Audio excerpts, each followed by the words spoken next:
unsuitable for service. Why the Saskatoon Police Service has dismissed 3 suspended members. Raid in Richmound. Why the self-proclaimed Queen of Canada was taken into custody. And off to the races, what Prairieland Park wants to do with its racetrack. This is CTV News with Chantel Saunders.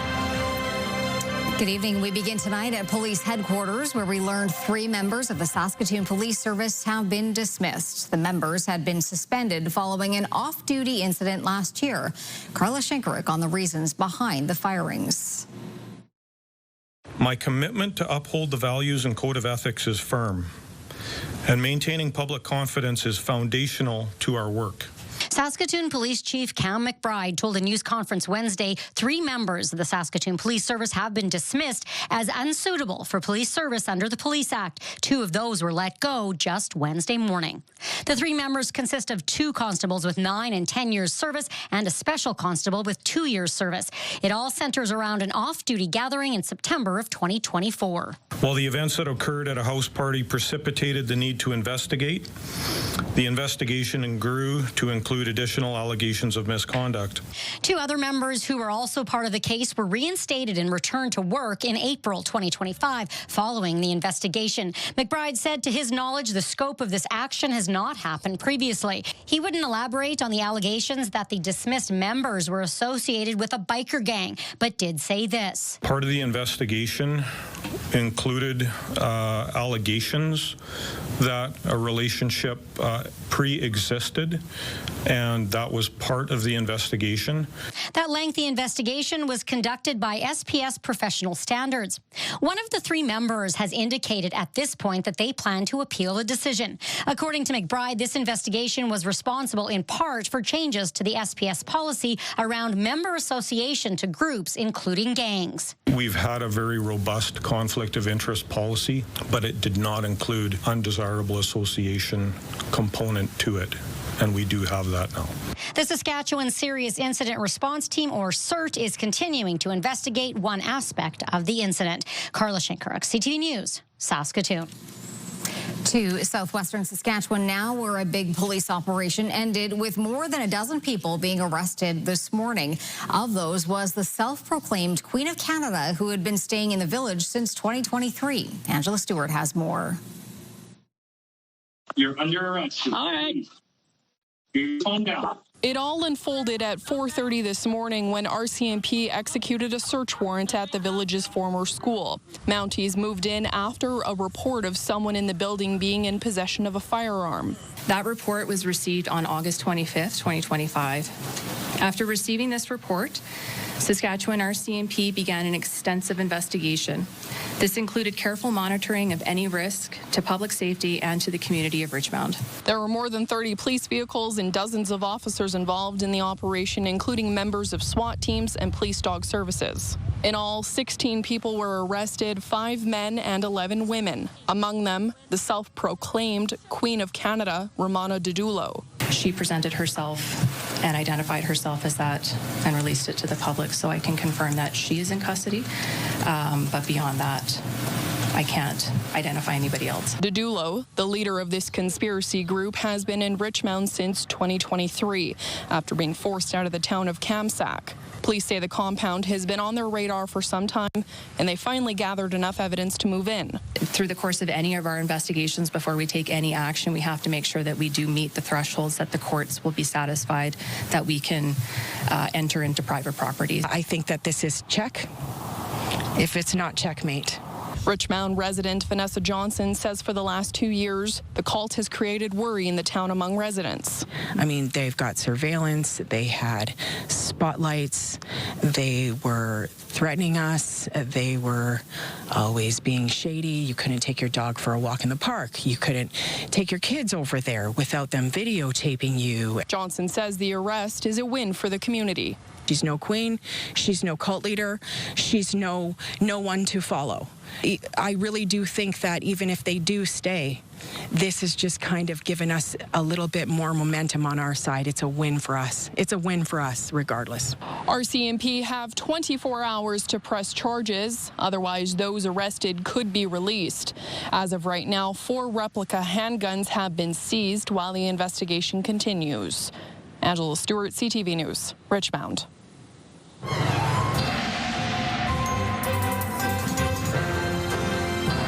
Laura, I know the temperatures are supposed to heat up, but it is feeling like fall out there. It is. That crisp, cool breeze coming in is making things feel cooler. And as I fill in for Jeff, I feel like I always get some rain showers and some snow in the past. So we're not seeing any of that, but we are seeing the system come through, and with it bringing a little bit of rain, which could help in the areas where it's a little bit smoky in that Prince Albert area. And then with it is also bringing some wind, but there is some sunshine around the corner. I'll have your full weather forecast coming up later in the hour. The future of Saskatoon's Marquis Downs racetrack was up for discussion at City Hall this morning. Hallie Mandrick now on what Prairieland Park is hoping to do with the property. What's left of Saskatoon's horse racing track could be heading for demolition. To refurbish it, there would have to be a use for it. Horse racing is not a financially viable business, and so then we need to look at what's beyond. The Marquis Downs racetrack had to cancel their 2020 season due to the COVID-19 pandemic and has never been able to fully reopen since. Now, Prairieland Park is seeking to find a new use for the land. At this time, the plan is just for the demolition of those buildings that are at end of life, and then just to do a gravel parking lot as a interim additional parking on the facility. The land is owned by the City of Saskatoon and leased to Prairieland Park. While the parking lot is an interim solution, committee voiced concern regarding the lack of a master plan, which would outline a long-term solution for the space.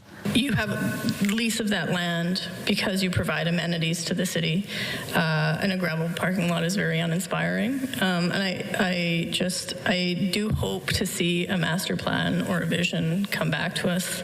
Hill says a master plan is in the early stages of development, and his team hope to have it ready in 2026. The gravel is a temporary process. We are in the process of creating a master plan that will have a greater view of what we're going to do for the future. Following discussion during the committee meeting on Wednesday, the measure will now go before City Council for approval. Hallie Mandrick, CTV News, Saskatoon. Mayor Cynthia Block wants the city to look into further restricting smoking. Earlier today, she introduced a motion asking for a report outlining smoking regulations in other cities and the unintended consequences of smoking in shared living spaces. The goal of the report is to reevaluate Saskatoon's regulations, particularly near public spaces such as patios and playgrounds. The bike lanes along 23rd Street East in downtown Saskatoon are being removed. Crews were busy starting the work this morning and are expected to finish over the next week. The bike lanes were installed in 2015 as part of a demonstration project and were supposed to close after 2 years. At a meeting in June, council voted to remove the lanes. The city says it will revisit the 23rd Street protected bike lanes as it plans for the downtown events and entertainment district. A Saskatchewan town and surrounding RM are both out hundreds of thousands of dollars after an apparent fraud. The town of White City and the RM of Edenwald say they lost a total of nearly $700,000 to a sophisticated fraud scheme. In the scam, the fraudster electronically posed as the wastewater authority jointly owned by the two municipalities. Police were immediately notified along with financial institutions when the activity was discovered last month.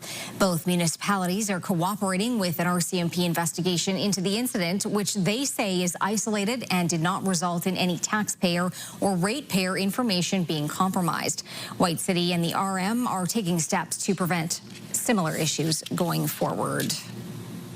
The provincial government says there is no plan for a SaskPower rate increase despite a major decrease in net income at the Crown Corporation. SaskPower has reported a loss of $163 million for the first quarter of the fiscal year. But as Wayne Mantika tells us, the government suggests it's primarily due to an accounting matter. The NDP opposition calls Sask Power's financial situation unprecedented. I have not been able to find anyone anywhere in the province who's seen the Crown lose quite so much money quite so quickly. Net income declined $163 million during the first quarter of the fiscal year. There's really only one way for them to raise revenues, and that's to ask families, farms, and industry to foot the bill. The government suggests it's primarily an accounting issue. Earlier this year, the province paused industrial carbon tax collection. Although no payments are being collected, Sask Power is absorbing the cost until the program is formally repealed. In a written statement, the province said, "Our government will continue to prioritize reliable, affordable power and stable rates for Saskatchewan residents. Unlike the lost and reckless NDP, who had shut down coal, embraced the federal government's clean electricity regulations and triple power bills." If the industrial carbon tax is eventually repealed, Sask Power's financial position will be updated accordingly. In the meantime, the province says a rate increase application currently is not under consideration. Wayne Mantika, CTV News, Regina. Residents in Regina and Moose Jaw are being asked to conserve water as the water treatment plant that serves both cities faces a power outage. The city of Moose Jaw says the power outage has resulted in a lower water supply. Work is underway to fix it, but in the meantime, people are asked to reduce their water usage, not fill pools, water grass, or wash vehicles. City spray parks in Moose Jaw are shut down for the season. Regina has brought in similar precautions. Water conservation measures were put in place earlier this year due to upgrades to the water facility. Prior to that, there haven't been any measures in place since 2015. September marks Prostate Cancer Awareness Month in Canada, and you might be surprised with just how common the disease is among men. As Sierra D'Souza Butts tells us, several Saskatchewan groups are working to raise awareness across the province. After years of going for regular prostate-specific antigen tests, Kent Stewart was diagnosed with prostate cancer last year. I was surprised, actually. I hadn't anticipated, and it was somewhat of an incidental thing, how they discovered it. Now, he is speaking out, pushing for Saskatchewan men to learn if they could be at risk. Take your health into your own hands. Mind your prostate. September is Prostate Cancer Awareness Month, and cancer foundations across Saskatchewan are bringing awareness to the disease. Many people don't realize how common cancer is in general, but prostate cancer specifically for people with prostates in Saskatchewan. 1 in 8 Canadian men will face a diagnosis in their lifetime, but the probability for Saskatchewan men is even higher, seeing rates closer to 1 in 6 or 7 men. Fro says because there was limited awareness about the disease when he was diagnosed in 2011, he aspires to keep the conversation moving. I had to go find that information, and it felt very hard to do it alone until I found the support group in Regina, which was like an oasis in a desert. Several research projects are on the horizon at Regina's Alan Blair Cancer Center, along with comparing current treatments to other provinces and enrolling in international national trials. Money that we raise through the Prostate Cancer Network support group and through the Prostate Cancer Awareness Month goes a long way in accomplishing that, not only present treatment, but for future treatment options. People can show their support for the cause by wearing blue ribbons or lighting up their homes in blue all throughout September. Sierra D'Souza Butts, CTV News, Regina. Still to come, the big issues facing the Prime Minister and his cabinet. Also, what the Conservative leader is calling for in hopes of offering Canadians more jobs.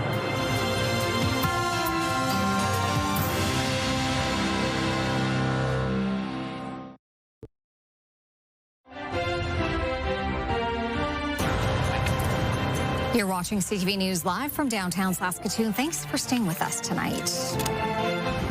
The Prime Minister and his cabinet were in Toronto today for the start of a 2-day retreat. The big focus of the meeting, major projects, trade war strategy, and housing as the inner circle lays out its priorities leading up to the opening of Parliament. CTV's Judy Trin on the tough choices to be made with the economy front and center. A Ahead of his cabinet planning forum, the Prime Minister disclosed a top-level conversation. I last spoke to the President Monday evening. We spoke at length on a wide range of issues, including on trade, but geopolitical other issues. Over the next 2 days, members of cabinet will get more details about what Mark Carney learned in his unscheduled conversation with Donald Trump. The U.S. needs to start public consultations on the Canada-U.S.-Mexico trade agreement in the next few weeks. The focus of the government from the start has been on what we can control. The cabinet agenda includes deciding which major national projects, from ports to pipelines, to put on the fast track. Ministers will also discuss the rollout of Carney's Build Canada Homes initiative and how to build affordable homes on federal land. The finance minister has yet to map out the costs. It's going to be an ambitious budget, but at the same time with a fiscal discipline, you know. This budget is about fairness for every generation. The Liberal government has not passed a budget since April 2024. A budget is expected to be tabled in October. There will likely be public sector cuts in order to pay for investments. The federal government has been growing spending as a whole at over 7% a year on average for over a decade. That's twice the rate of growth of the economy on average. It's not a sustainable situation. So we need to rein in spending. We need to find efficiencies. Carney's cabinet also heard from polling experts who told them that the trade war was no longer a top priority for Canadians. Instead, fighting inflation, building homes, and job creation ranked ahead of Trump and his tariffs. Judy Trin, CTV News, Toronto. Today, Pierre Poilievre called on the federal government to end the temporary foreign worker program, proposing that permits be wound down until the program ceases to exist. The Conservative leader says those largely low-paying jobs can be filled by Canadians. But as CTV's Rachel Aiello reports, it may not be that simple. Conservative leader Pierre Poilievre wants to abolish Canada's temporary foreign worker program and to stop issuing visas for any new temporary foreign workers coming into the country. Prime Minister Mark Carney said today Cabinet is discussing how the program is working, but asserted it'll continue to play a part in Canada's immigration system. When I talk to businesses around the country, particularly in Quebec, but elsewhere across the country, their number one issue is tariffs, and their number two issue is access to temporary foreign workers. Poilievre's plan includes a carve-out for agricultural labor and an up to 5-year transition period for regions with ultra-low unemployment. The turnover is insanely high. It's really hard to fill those labor needs domestically. This 8th-generation farmer said the suggestion has tilled up a lot of concern in his community. I don't know how you do away with a temporary foreign worker program in totality without potentially harming the agriculture streams. Migrants' rights advocates say what Poilievre is proposing wouldn't come close to solving this country's employment challenges and accused him of leveraging division over immigration to get back in the national conversation. Temporary foreign workers are in agriculture, they're chefs, they're in fishery workers. These are not summer youth jobs, right? So linking the two is as bizarre as sort of linking, the wages in Ontario with the weather in Saskatchewan. The Federal Immigration Department said today that fewer new temporary workers entered Canada in the first half of this year compared to 2024, and continued reductions are planned. Rachel Aiello, CTV News, Ottawa. The Assembly of First Nations began its General Assembly in Winnipeg today. If we don't mobilize to protect our rights, no one else will. We have fought in Parliament, we have fought in the courts, and we have fought on this land to protect our rights as people and as nations. Nothing has been given to us, and we are not going back. Much of the focus of the 3-day assembly is expected to be the federal government's Bill C-5. It lets Ottawa fast-track major projects it deems to be in the national interest. But today, one of the Grand Chiefs said progress cannot come at the cost of their rights, treaties, or responsibilities to the land. Delegates will also discuss advancing First Nations policing and harm reduction strategies on substance abuse, among other topics. China hosted the leaders of North Korea and Russia today during a military parade in Beijing. The parade commemorated the 80th anniversary of the end of the Second World War. It comes at a time when China is seeking to wield greater influence on the international stage and portray itself as an alternative to the U.S.-dominated post-war era. There is also diplomatic maneuvering. Observers say Chinese leader Xi Jinping needs cheap Russian energy and a stable border with North Korea. Russian President Vladimir Putin is hoping to escape Western sanctions and isolation over his war in Ukraine. And North Korean leader Kim Jong-un wants money, legitimacy, and to one-up rival South Korea. At least 15 people are dead after a railway car derailed and crashed in Lisbon, Portugal. Authorities say foreign nationals are among the dead. The crash happened on one of 3 funicular lines operated by the city that's popular with tourists. 18 others are injured, 5 gravely. Global Affairs Canada says it extends its deepest sympathies to all those affected, adding that it is not aware of any Canadian citizens being impacted. The latest episode at one of the world's most active volcanoes continued today. Streams of lava flowed from the Kilauea volcano in Hawaii, but it has been contained within the summit crater and hasn't threatened homes or buildings. The volcano has been erupting about a week since last year. Yesterday, it had its 32nd episode since December. Scientists believe they are all part of the same eruption because magma has been following the same pathway to the surface. Kilauea is located on Hawaii's main island, about 200 kilometers south of Honolulu. Well, no Hawaii weather, Laura, but it's not a bad forecast. A little cool in the mornings, but not bad. Not bad, and it really does depend on the time of day you're outside. Depends how many layers you need.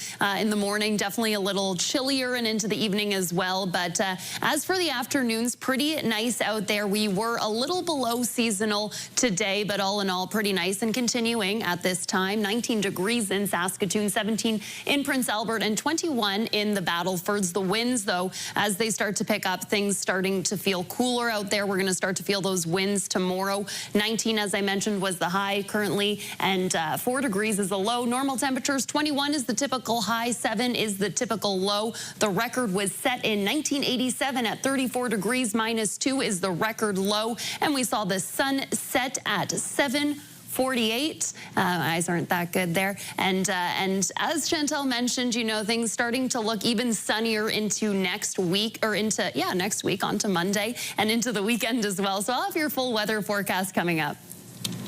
Well, coming up, ancient discovery, the surprising find made by a couple of Saskatchewan plumbers.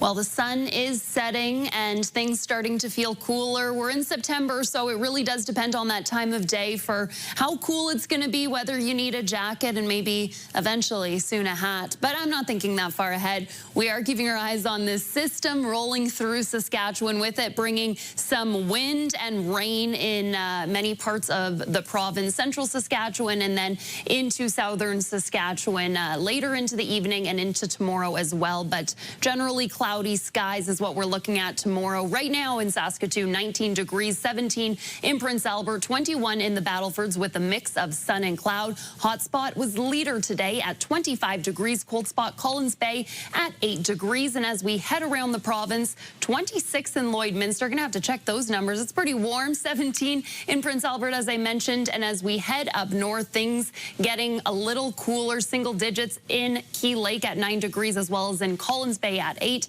And as we head down south, hovering around that 24-degree mark in Maple Creek and Leader Elbow at 20. Last Mountain at 17 degrees. And there's that system one more time. You can see the futurecast, so it's tracking where it's heading into overnight and tomorrow as well. So heading into Regina and then into Winnipeg as well. No watches or warnings, though there was a little bit of smoke in Prince Albert. Should help with that rain that's that's coming through the province. That smoke was blowing through from British Columbia as well. So a little bit of smoke in that area. As for Buffalo Narrows, 14 degrees and some rain, wind right across the board for west central Saskatchewan. Southeastern Saskatchewan feeling quite the same. And then Yorkton, Regina getting rain at 10 degrees, 14 degrees, 15 in Moose Jaw. Melfort at 11, rain right across the board for east central Saskatchewan. And as we take a look at our regional forecast, partly cloudy in the Battlefords tonight, tomorrow, mix of sun and cloud. But take a look at those wind speeds getting up to about 60 kilometers an hour, so quite windy out there. High of 15, low of 2. And then into Saturday and Sunday, oh, things warming up into next week. Check that out. Monday, high of 27, low of 9. And Prince Albert, there is a 30% chance of showers tonight. Might drift into tomorrow, but overall quite windy. That's the main theme of tomorrow. High of 13, low of 5. And then Friday, things cooling right off. We might see some frost at 0 degrees as our low there. And then into next week also looking pretty nice. Overnight in Saskatoon, 11 degrees, a 30% chance of showers. Things not too windy, but then things change into the morning, overnight and then into the morning. And there is a 30% chance of showers for mid-afternoon, and they should be pretty scattered. So we'll see if that happens. High of 13, low of 3. Friday, bring your plants inside as that frost comes through at 0 degrees, high of 17. Saturday, feeling a little bit warmer, high of 18, low of 4, and that sunshine making things feel nicer. And then Sunday, really beautiful Sunday, high of 24, low of 7, and even nicer on Monday as we see a mix of sun and cloud and above seasonal temperatures.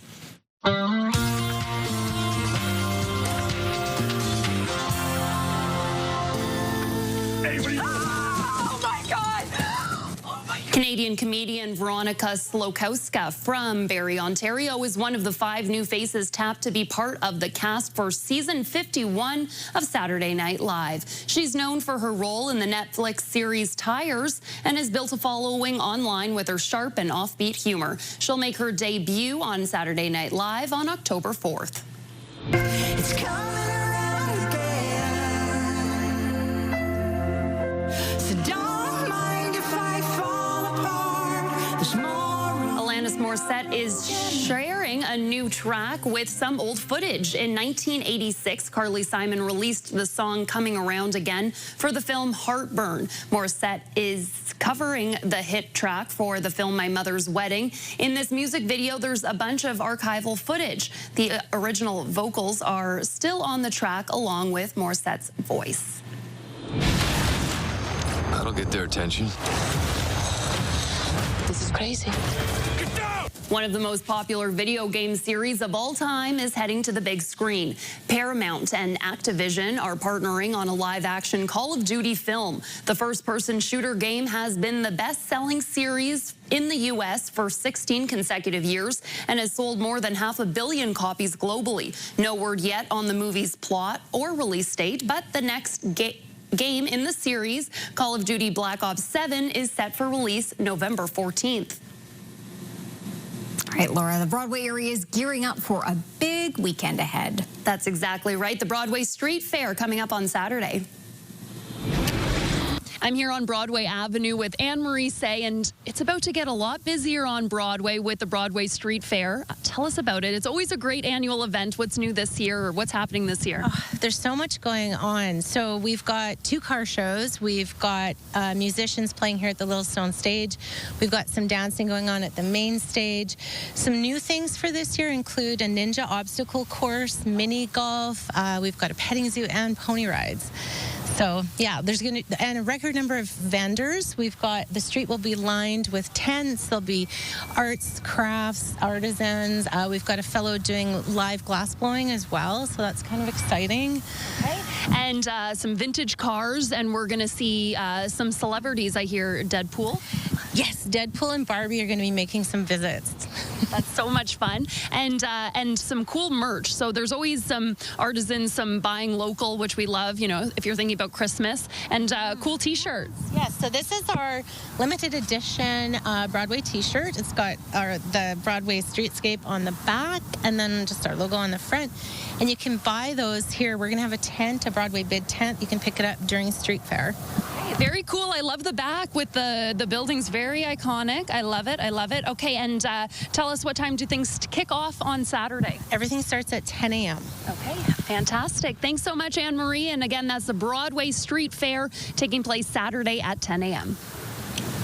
All right, Laura, time for Pick of the Day. What do you have today? Well, so many great pictures. Thanks to everyone for sending them in. We'll start things off with this beautiful sunrise, sunset. Daryl sent it to us. I can't quite remember. I'm not as smooth as Jeff here, but beautiful. Check out that orange, tangerine orange sky there. So thanks so much, Daryl, for sending that in. We also have these lily pads. Lily pads, am I right, Chantal? I believe that's what we're seeing, yeah. Okay, thank you. Sorry, I didn't know if there was... I can't zoom in. Okay. I don't know. There might be a more scientific term for them, so I was double-checking with you, our local expert. Don and Lori Carpenter sent that in, so thank you so much for them for sending that photo in. And then we also have this shot of Saskatoon from, I believe this is from the university, that Diefenbaker, maybe I have that wrong, that Diefenbaker parking lot, you know where? Have you been there? No, she's shaking her head. Perhaps. Perhaps, okay. I don't know that bad. I won't consult you on our pictures of the day. Thanks so much, Sandra, for sending this in. And if you have a picture you'd like to send to us, you can email it, and I'll remember to read the emails instead of going freestyle there. That email is cfqcnews@ctv.ca. Well, still to come on CTV News, digging into Saskatchewan's past, how a discovery by an unlikely pair is credited with this fossil find.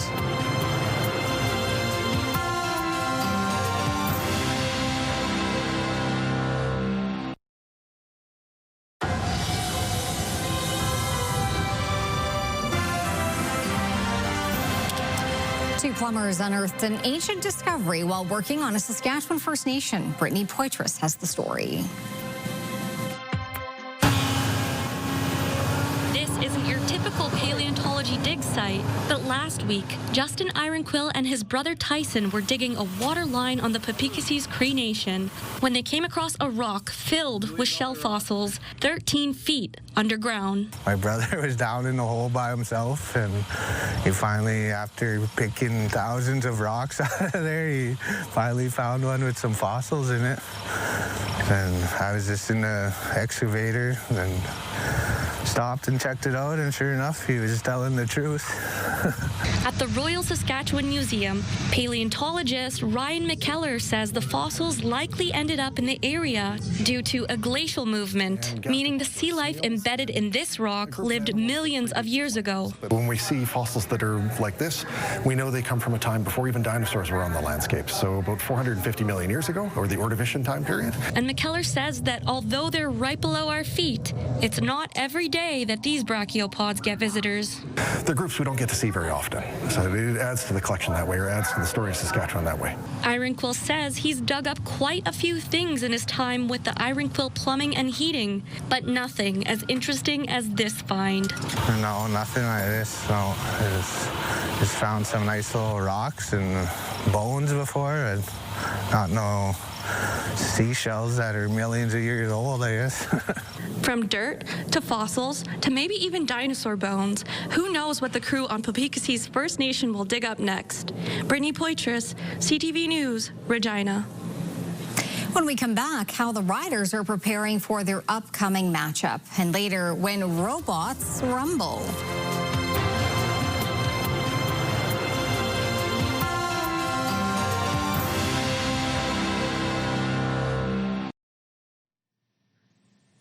Well, it's looking like a pretty windy and gray day right across the board here in Saskatchewan. This is what I call movie weather. You should sit at home and watch a movie if you can. This is perfect weather for it. Hear that wind roar outside, maybe some rain in parts of the province like Hudson Bay, Wynyard, Watrous, Melford, Spiritwood. Might see a little bit of rain throughout the afternoon, but all in all, looking like wind is the main story for tomorrow right across southern Saskatchewan as well. But it looks like that system is moving west towards Winnipeg. So moving across, and it looks like it's dodging Rockland there and some of those other places. And we're taking a look now at Leroy, someone help me. This is Leroy. Oy vey, I'm rough. And this is where internet plans of up to 1 gig are available from SaskTel.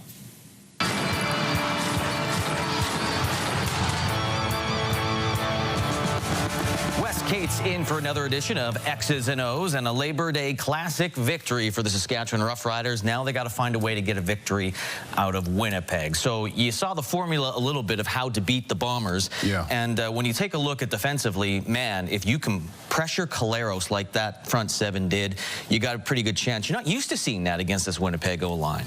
No, I definitely feel like Zach Collaros doesn't necessarily trust his receivers as much as he used to or something. I know maybe we'll see like Dembski have a bit of a better game. I know Schoen came back. That was big for them. And they did try to get the ball to Brady Oliveira as well. But Zach just hasn't looked as comfortable this season. I don't know what's going on in his head or with his body or anything like that. But at the same time, the Riders defense is a formidable opponent and has been pressuring a lot of QBs. And I think that can creep up in your mind as well, Lee. So I think he was hearing a little bit of footsteps, which is good for the Riders and the pressure that they were getting, as well as the DB. So I think that for sure, just kind of keep maybe throwing some funny looks at him, throwing, maybe a little extra man blitz from time to time, just so he doesn't get comfortable back there, because he will be at home, so the noise won't be a factor. So we'll just have to see if we can continue to get some good pressure early and kind of not let him settle in and get comfortable. Yeah, they didn't run the ball a lot with Oliveira. That shocked me. They seem to be going with the pass a lot. Defensively, in the defensive backfield, yes, Tavon Campbell, big play on that two-point conversion, but they're still giving up those big plays. 3 passing plays for the Winnipeg Blue Bombers that went for 30-plus yards. They're still giving up those big plays.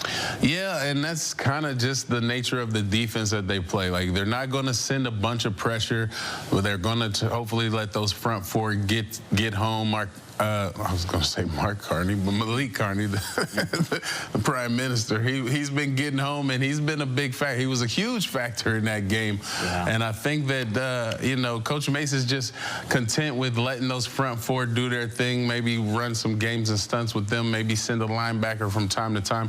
But the DBs are going to sit back, and sometimes when you sit back, you kind of lull yourself to sleep at times. And then we've got some good receivers on the other side of the ball. They're kind of finding maybe those soft spots in the zone, and then Zach Collaros is still one of the most accurate QBs. So it's just a tough task to keep a talented receiving core like that, along with Zach Collaros, like just completely out of the big play category. They're going to make some plays. It's just about keeping them out of the end zone, and then getting those turnovers, whether it be through a strip sack or through a tip and an interception or something along those lines. But I still feel like this defense, even the secondary, has been playing great football. So I expect that to continue even in a tough road game in Winnipeg. And being in Winnipeg, that run game is going to be important to kind of open up that passing game. Mm-hmm. What are your thoughts on not just A.J. Ouellette, but Mario Anderson all of a sudden showing he's got some strength on that one touchdown run? Yeah. Had a couple of tackles. I feel like Mario kind of got humbled. Mario Anderson got humbled a little bit, just getting cut from the team, right? And then kind of realized, okay, he got a second chance, and now he's taking full advantage. So he was running with a lot of energy. You could tell he was excited when he got in the end zone, pounding on the helmet and just really running with a lot of authority. And then obviously he's got A.J. Ouellette, who's a good mentor and a back in this league and runs physically as well. So I thought I was really impressed with their totals, right? A.J. had like 90 yards, and then Mario comes in and scores a big play and gets in the end zone twice. So I think that definitely the run game, the offensive line playing better. I don't know what it is about those Stampeders that have given them some trouble, but any other team, this offensive line has been blocking it up great, protecting Trevor Harris, and just doing everything that they need to do. So I'm excited to see this run game on the road in Winnipeg. Maybe we can get AJ to 100 yards. It's tough to do, but hey, yeah, we'll have to wait and see. And they have not won the Banjo Bowl since 2018. Willie Jefferson had a touchdown interception for the Riders. And Zach Collaros was the starting quarterback for the Riders. So it's been a while. We'll see if they can get it done. The Riders were back at practice today for the first time since their Labor Day Classic victory, trying to repeat the result on Saturday in Winnipeg for the rematch. Good news on the injury front. No one who played last Sunday was missing or limited at practice today. Offensively, the running game will once again be pivotal for the Riders, and not just from A.J. Ouellette. Jacob Carr has more.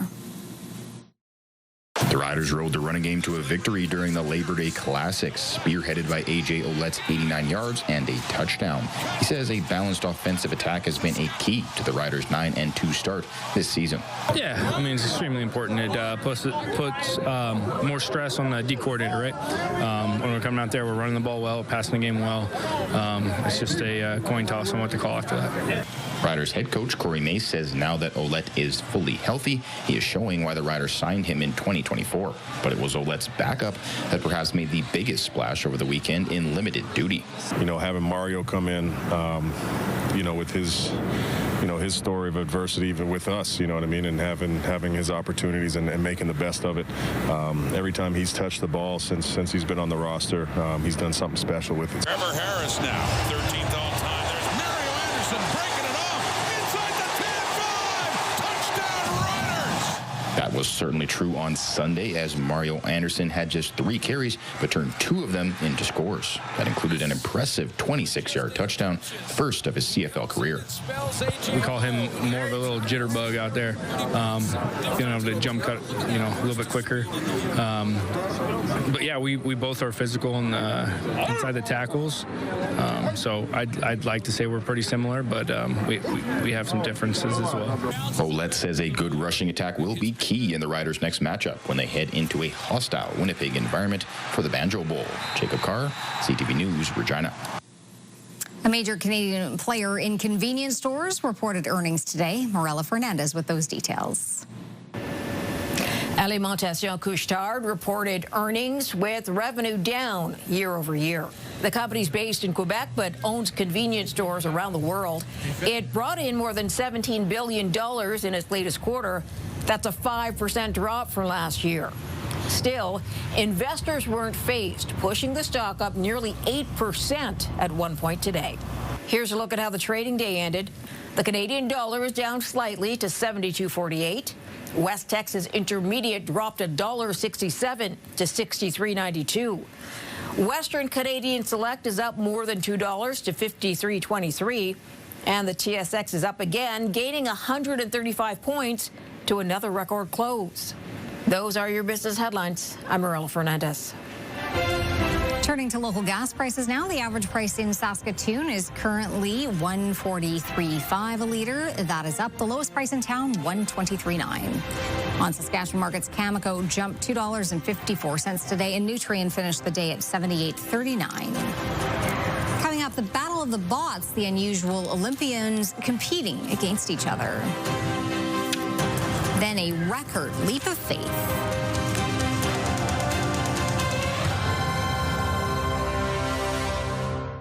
Select Hair Service is brought to you by Sage, the beauty bar.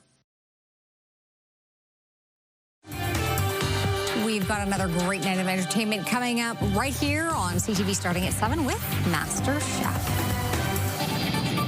I guess you could call this a first in athletic competitions. It was held in Greece over the weekend. The International Humanoid Olympiad saw bots box, they danced, they washed dishes.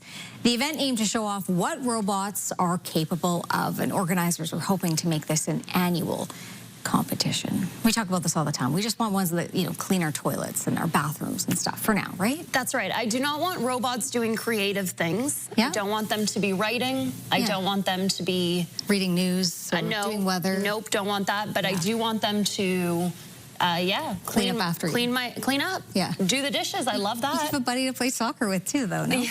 It's just a possibility. Yeah, Chantel's saying I don't have enough friends. You have lots of friends, but maybe they don't play soccer. That's right. Yeah, someone can go in net. Well, before we go, we have to show you this thrilling new world record that's been set in the mountains of Switzerland. On a daring flight, Austrian athlete Peter Salzmann broke the world speed record for a base jump in a wingsuit. He leapt from over 3,700 meters above sea level and reached a top speed of 347 kilometers per hour. A tracker was built into his suit to measure data, and a specially designed helmet was made to cut through the air and reach the record-breaking speed. Maybe robots could help with that. There you go. Right? There's no risk in that. Chantel, I'm getting old because all I can think of when when I'm watching this video is, oh, his back must hurt.